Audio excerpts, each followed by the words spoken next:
In 1999, the US Army signed a contract with a biotech company in Montreal. The goal was simple and almost unbelievable. They wanted to make a vest that could stop a bullet, lighter than anything that existed, stronger than anything that existed, and built not from steel or carbon or Kevlar, but from something spun by a spider. The company was called Nexia Biotechnologies. They spent a decade on it. They engineered goats, actual goats, with spider genes, producing spider silk proteins in their milk. They spun the fibers. They tested them. They published the results in one of the most prestigious scientific journals on Earth.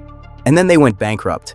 Not because the science was wrong, because they could not make enough of it.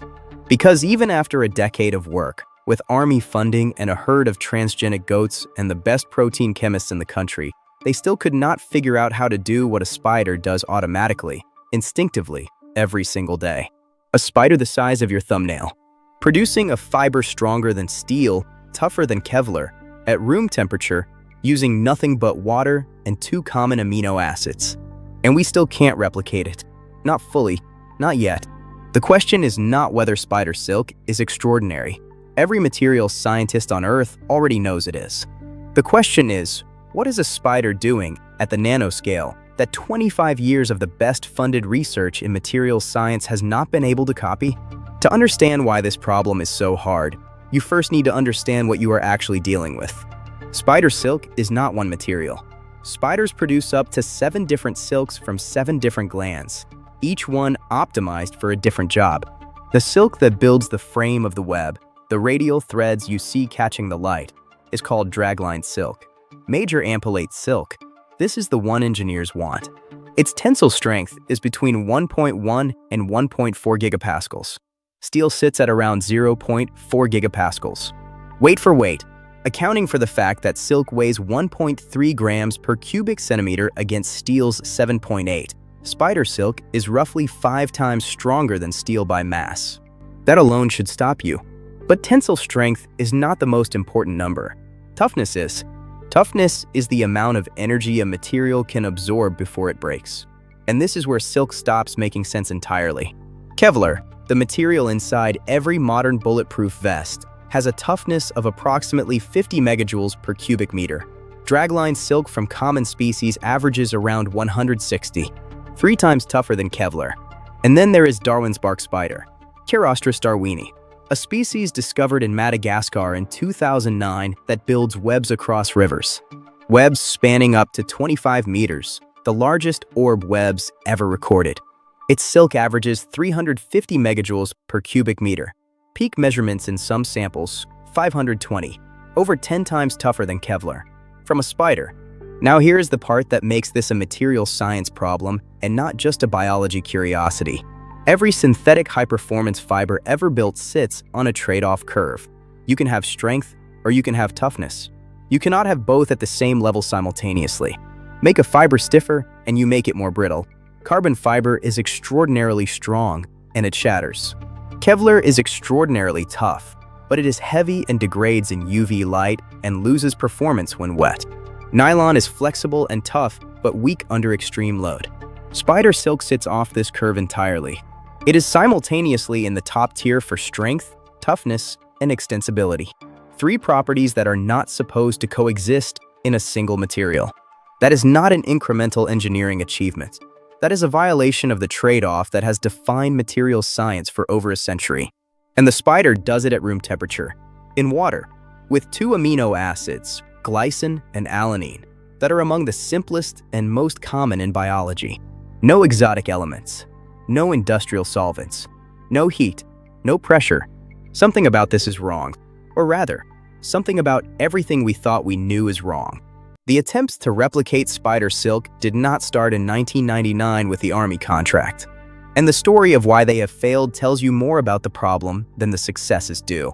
In the early 1990s, researchers at the University of Wyoming, led by a biologist named Randy Lewis, successfully sequenced the genes encoding spider silk proteins for the first time. The proteins are called spidroins.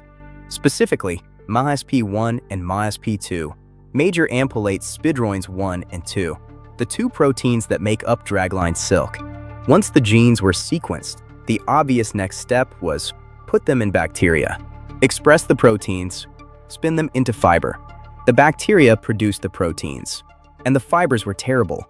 Not useless, but nothing close to natural silk.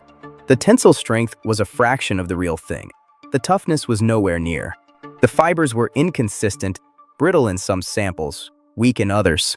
The researchers were baffled. They had the right protein sequence. They had made the right molecule. So why didn't it work? That question is still being answered today.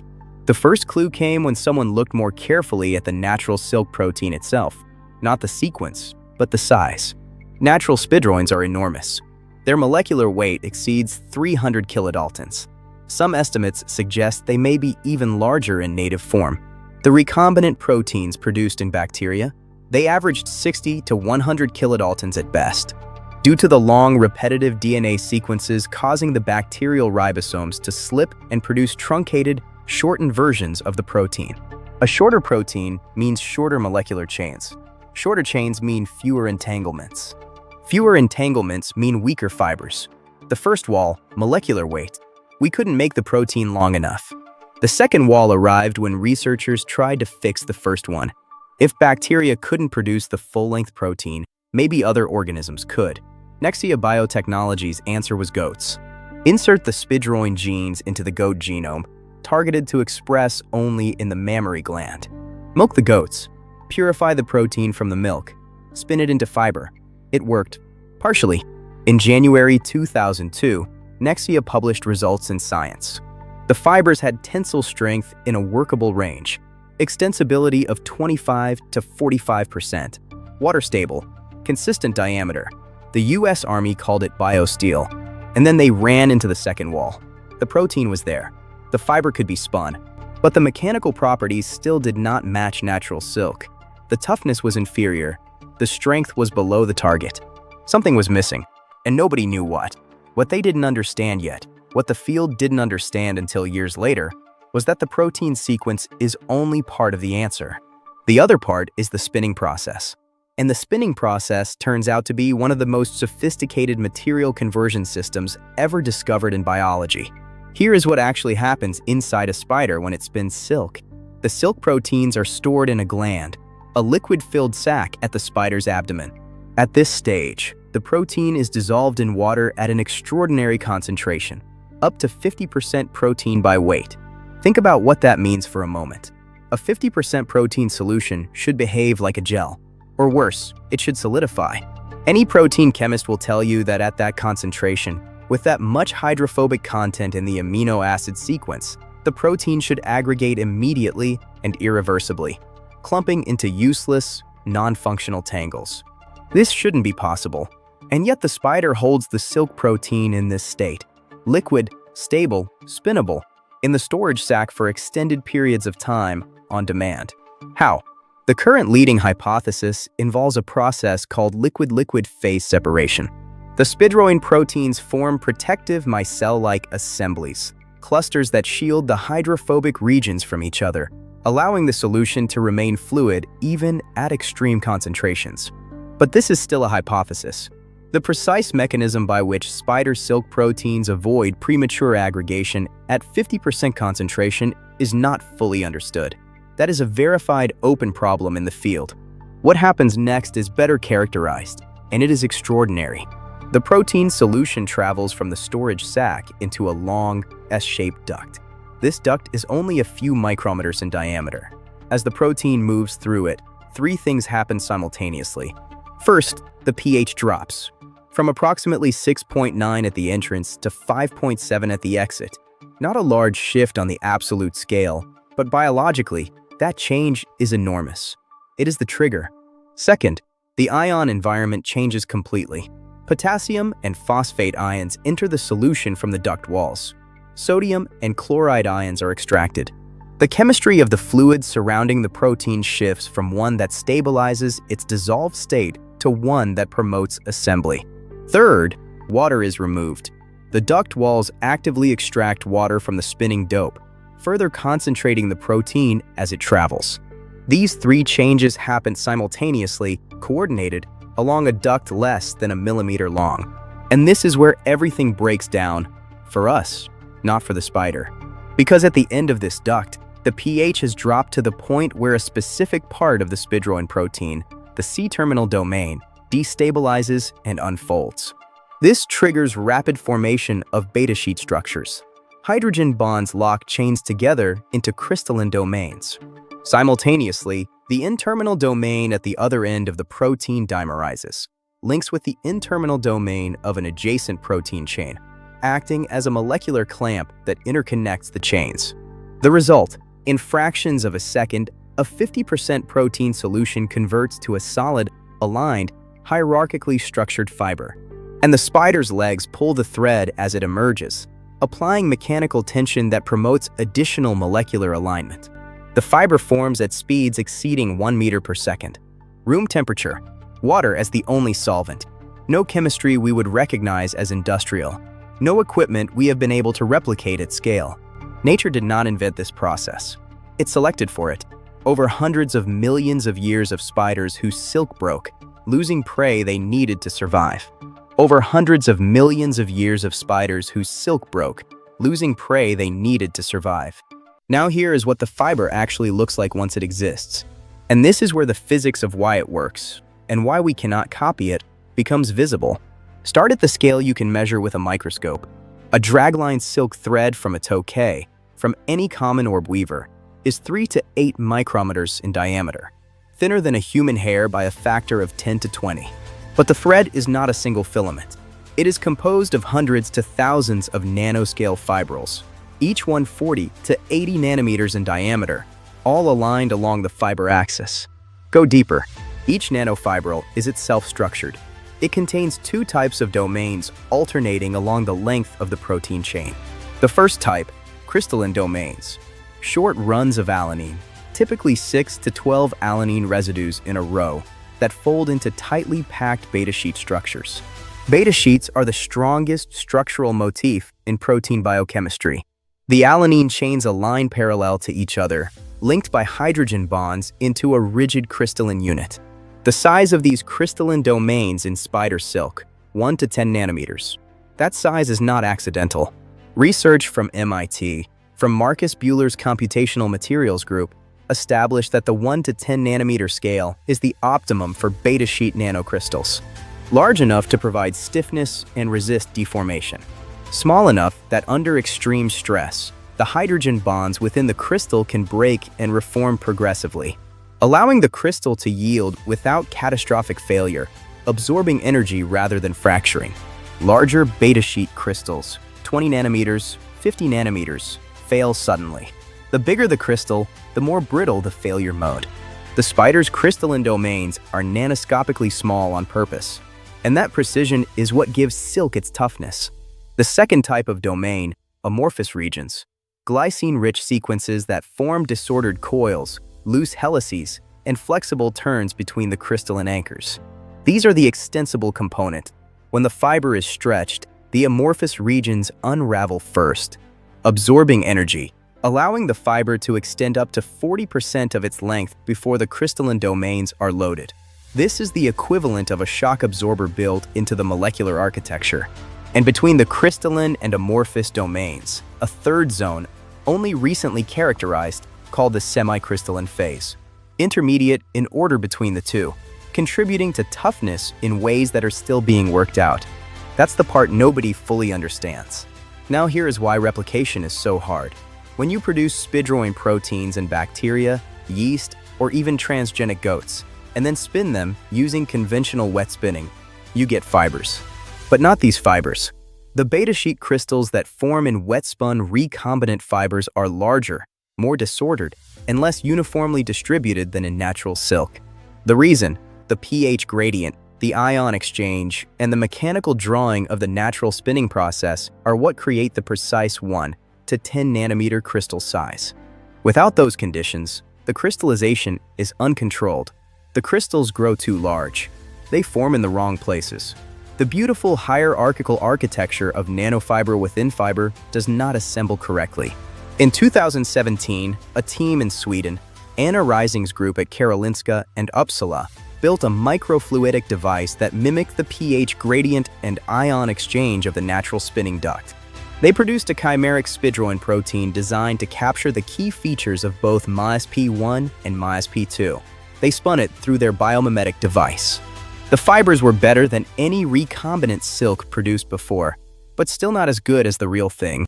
In 2021, the Zhang group pushed recombinant molecular weight to 556 kilodaltons, nearly double the largest previously achieved, using a synthetic gene encoding 192 repeating units.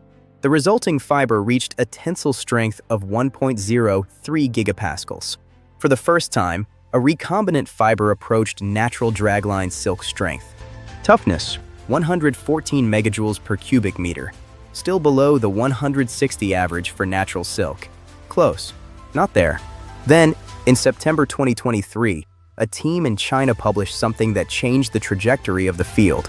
Using CRISPR-Cas9 gene editing, not bacterial or yeast expression, but direct editing of silkworm genomes, they inserted full-length spider dragline spidroin genes into Bombyx mori, the domesticated silkworm. The silkworms then spun the spider silk proteins through their own natural silk spinning apparatus, their own biological spinning duct, their own pH gradients, their own ion exchange systems. The result, tensile strength of 1,299 megapascals, toughness of 319 megajoules per cubic meter, surpassing Kevlar's toughness by a factor of 6. From a spider, and silkworms are already farmed at industrial scale. 500,000 metric tons of silkworm silk are produced globally every year. The infrastructure exists. This is the closest the field has come, but it is still not a solved problem. The CRISPR silkworm approach works because it uses the silkworm's own spinning duct to process the spider proteins. The silkworm's duct is not identical to the spider's. Its pH gradients, ion concentrations, and mechanical drawing are tuned for silkworm fibroin, not spider spidroin. The resulting fiber is extraordinary, but it is not the same as what a spider produces. The semi-crystalline phase, the nanofibril architecture, the precise crystal size distribution. Scientists believe these are still not fully reproduced. We still can't replicate this. Not with complete fidelity. Not yet. Pull back from the nanoscale. Pull back from the beta sheet crystals and the pH gradients and the 556 kilodalton proteins. Consider what spider silk actually represents as a materials object. It is the existence proof that the fundamental trade-off of materials science, strength versus toughness, stiffness versus extensibility, is not a law of physics. It is an engineering limitation.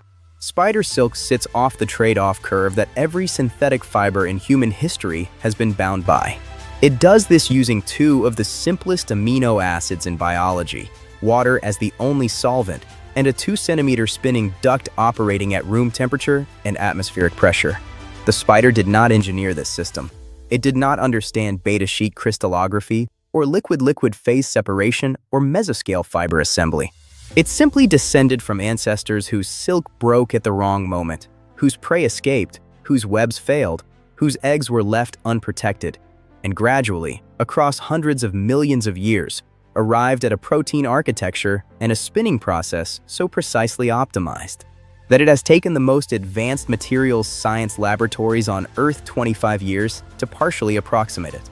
If we fully crack this, if we understand the mesoscale spinning process well enough to reproduce it artificially, the downstream consequences are not incremental. Biodegradable body armor matching or exceeding Kevlar, without the brittleness and the weight.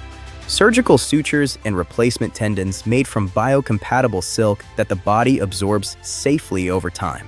Aerospace composites combining carbon fiber stiffness with energy-absorbing toughness that is currently impossible in a single material. Parachute cords and climbing ropes dramatically stronger and lighter than current nylon. And potentially structural materials that replace petroleum-based plastics with no toxic degradation products. Because spider silk degrades into glycine, alanine, and water. Because spider silk degrades into glycine, alanine, and water. All of this is gated on one question that remains genuinely open in the current literature. How do spidroin proteins at 50% concentration avoid premature aggregation in the silk gland? And how does the spider trigger coordinated, simultaneous structural transitions across all their molecular domains, converting a liquid to a hierarchically ordered solid fiber in under 1 second. We do not have a complete answer. We have fragments. We have the pH gradient. We have the ion exchange. We have the liquid crystal model and the LLPS hypothesis. We have computational models of beta sheet crystallization. We have the CRISPR silkworm result that tells us the silkworm's spinning duct is close enough to work.